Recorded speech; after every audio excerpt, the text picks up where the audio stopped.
যারা কোটা বিরোধী আন্দোলন করছেন তারা সব সমাধান আপনার কাছে চান, তারা আদালতের পথে যেতে চান না। এবং সমাধান নির্বাহী বিভাগের প্রধান হিসেবে প্রধানমন্ত্রী শেখ হাসিনা কোটা রাখবেন না কোটা রাখবেন না। ধন্যবাদ মাননীয় প্রধানমন্ত্রী। ধন্যবাদ। দেখুন, একবার তারা এই ধরনের আন্দোলন, শুধু আন্দোলন না, তখন যে সমস্ত ঘটনা তারা ঘটাচ্ছিল, মানে আমেরিকা অফিসে আক্রমণ, সেখানে মানুষের উপর আঘাত করা, কিছু জ্ঞানীগুণী আছে একেবারে ঘরের মধ্যে বসে মিথ্যা অপপ্রচার রেকর্ড করে ছেড়ে দিচ্ছে, এই ধরনের সমস্ত দেখে আমি খুব বিরক্ত হয়ে যাই। এবং তখন এক পর্যায়ে বলি ঠিক আছে কোটা বাদই দিলাম। আমি দেওয়ার উদ্দেশ্যটা ছিল যে আগে দেখো কোটা বাদ দিলে কী অবস্থা হয়, এখন কী অবস্থা হয়েছে, বেশি দূর যাওয়া লাগবে না। এবারেই দেখেন ফরেন সার্ভিসে মাত্র 2 জন মেয়ে চান্স পেয়েছে এবার, আর পুলিশ সার্ভিসে মাত্র 4 জন মেয়ে চান্স পেয়েছে। নারীর অধিকারের কথা বলি, সব ধরনের ব্যবস্থা রেখেছি। মুক্তিযুদ্ধের পর জাতির পিতাই তো বিশেষ করে সেই নির্যাতিত নারী সহ নারীদের জন্য চাকরির ক্ষেত্রে 10% রেখেছিলেন, মুক্তিযোদ্ধাদের জন্য 30% রেখেছিলেন। এখানে আমি যখন সরকারে আসি তখন থেকে আমার ইয়ে ছিল যে ঠিক আছে এই যে 30% যদি পূর্ণ না হয় বা 20% যে কোটাটা পূর্ণ না হবে, সেখানে যারা পরবর্তী থাকবে তালিকায় তাদের ভিতর থেকে সেখানে নিয়োগ দেওয়া হবে। সেটাই কিন্তু আমরা শুরু করে দিয়েছিলাম।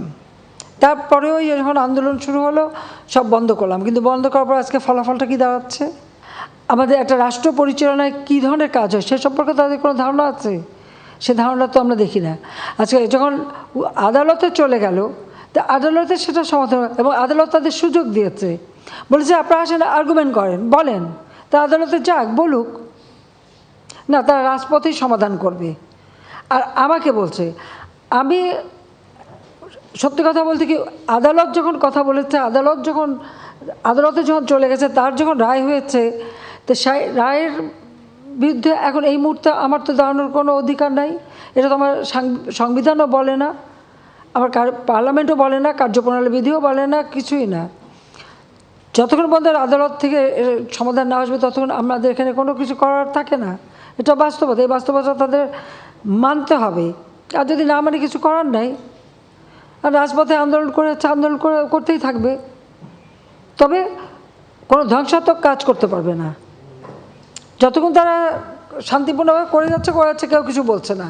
কিন্তু এর বাইরে যখন কিছু করবে, পুলিশের গায়ে হাত দেওয়া বা পুলিশের গাড়ি ভাঙা বা এভাবে আক্রমণ, এগুলি যদি করতে যায়, তাহলে তখন তো আইন তার আপন গতিতে চলবে, এখানে আমাদের কোনো কিছু করার নেই।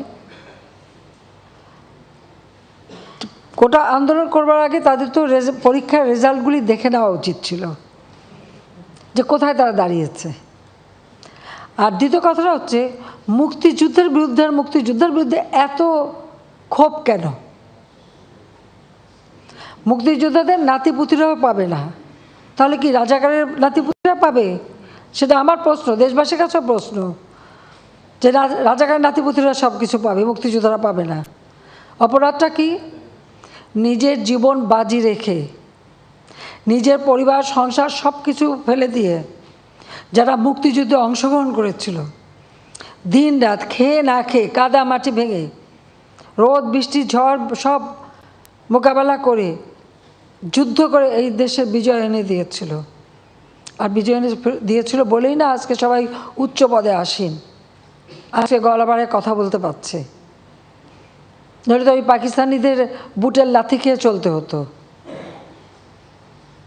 আজকে আমি কথা বলছিলাম যে কোনোদিন বিদেশে যেতে গেলে আগে একটা ভিসা নিতে যেতে হতো করাচিতে, কারণ যখন করাচি রাজধানী, এরপর রাজধানী হলো ইসলামাবাদ, তারপর হলো পিন্ডি।